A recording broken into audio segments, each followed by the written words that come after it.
결론부터 말씀드리면 상악동 누공이 생기면은 2주 이내에 막아주는 게 좋습니다. 안녕하세요. 내 인생치과 외과원장 신창훈입니다.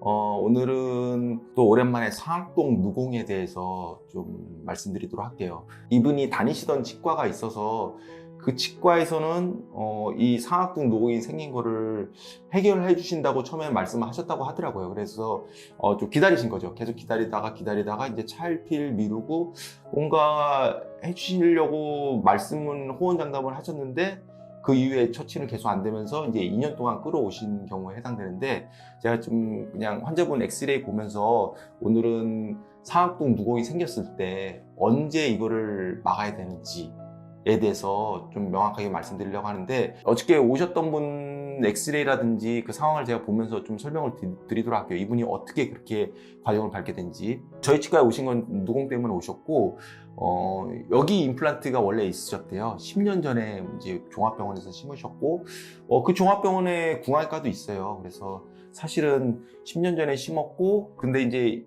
약 2년 전에 염증이 생기면서 이제 제거를 했는데, 그때 이제 누공이 생기신 거죠. 제거한 이후로. 근데 이제 다녔던 종합병원은 다니지 않고 동네 이제 임플란트를 잘한다는 치과에 가셔서 이제 여기 임플란트를 하시게 됐고, 이 임플란트를 하면서 꽤 이제 이 임플란트 하면서도 시간이 오래 걸렸겠죠. 걸리면서 이제 이 원장님께서 이 누공 생긴 걸 자기가 뭐 처치를 해주겠다 이렇게 말씀을 하셨다고 하더라고요. 그러면서 이제 이 임플란트가 다 끝났는데도 그 다음에 이제 여기를 이렇게 누공 막는 걸 해주셔야 되는데, 거기에 대해서 이제 그냥 차일피일 미루기만 하고 좀 기다려봐라 이렇게 좀 얘기가 됐던 것 같아요. 그러니까 어떻게 보면은 그 원장님을 계속 믿었던 거죠. 근데 모르겠어요. 그 원장님이 그냥 이거를 알면서도 그냥 기다리셨는지, 뭐 아니면은 그냥 좀 정말 이렇게 기다리면 좀 더 나아질 거라고 잘못 알고 계셔서 그런지 모르겠지만, 어쨌든 간에 이제 환자분 입장에서는 고생을 많이 하신 거죠. 근데 제가 여쭤봤어요. 이렇게 많이 불편하지 않냐. 그러니까 그냥 뭐 물 드실 때 가끔가다 코가 찡하고, 그리고 바람 새는 느낌이 좀 많이 나고,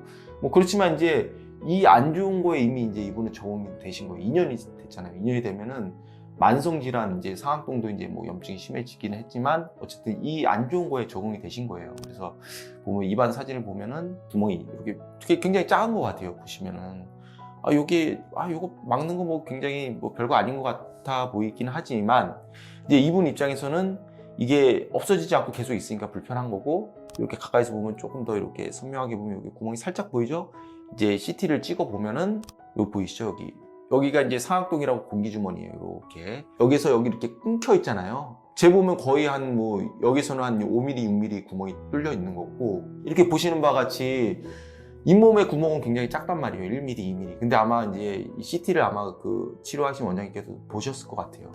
안에 보니까 이게 구멍이 너무 크잖아요. 그러니까 이거를 과연 어떻게 제거할까 했을 때는 상악동 누공 폐쇄술식이 엄청 대단한 술식이고, 엄청 뭔가 그 임플란트 이런 수술한 것보다 대단한 테크닉을 요구하는 건 아니지만, 사실은 경험해보지 않은 의사 입장에서는 이걸 섣불리 건들 수는 없는 거죠. 건드렸다가 더 심해지는 거를 감당하기가 조금 이제 부담스러운 상황이거든요. 이게 왜 자꾸 좀 미뤄지는가 했을 때는, 사실 일반 치과의사들 입장에서는 이거를 누공을 막는 수술이 엄청 대단한 테크닉을 요하는 수술이 아니지만 경험이 일단 없으시고 해본 적이 없고, 그리고 했을 때 이게 뭔가 상악동 쪽에 어떤 합병증이 커지면 이거를 감당하기는 좀 부담스러울 것 같아요. 그러다 보니까 이제 자꾸 이제 차일피일 미루게 될 수밖에 없는 것 같고, 사실 저도 구강외과를 전공했지만 3년 동안 제가 실제 직접 경험한 누공은 사실 한두 케이스 정도밖에 없거든요. 그러다 보니까 이제 이게 구강외과 전문의들 입장에서도 이거를 많이 한 구강외과 전문의들은 사실 많지는 않을 것 같다는 생각이 들어요. 그거는 종합병원에서도 마찬가지고.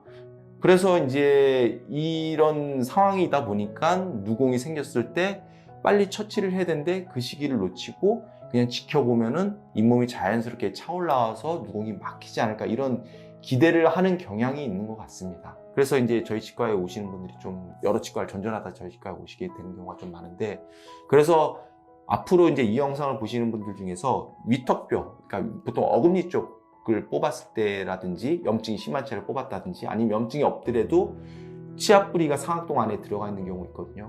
그런 하여튼 큰 어금니 쪽을 뽑았을 때 위턱뼈, 아래턱뼈가 아니라 위턱뼈예요. 위턱뼈의 치아를 뽑았는데 뭐 상악동 쪽으로 코로 물이 들어가는 느낌이 난다든지 아니면 이쪽으로 바람이 새는 느낌이 난다든지 그런 느낌이 나시면은 그 치과에다가 이제 적극적으로 얘기를 하셔서 이거를 뭐 누궁 폐쇄술을 거기서 하시든지 아니면 그 원장님께서 조금 힘들 것 같다 그러면은 너무 오래 기다리지 마시고 그 종합병원 구강외과를 찾아가시든지 아니면 저같이 종합병원 구강외과 있다가 나와서 개원하고 있는 뭐 구강외과 전문의를 찾아가시든지 해서 좀 빨리 막으셨으면 좋겠어요. 그래야지 고생도 덜 하시고 상태가 더 나빠지지 않은 상태에서 치료를 하실 수 있기 때문에 그거를 적극 추천드립니다. 그래서 하여튼 이 영상을 보고 궁금하신 거는 언제든지 뭐 내부 톡톡이라든지 저희 치과로 문의 부탁드립니다. 감사합니다.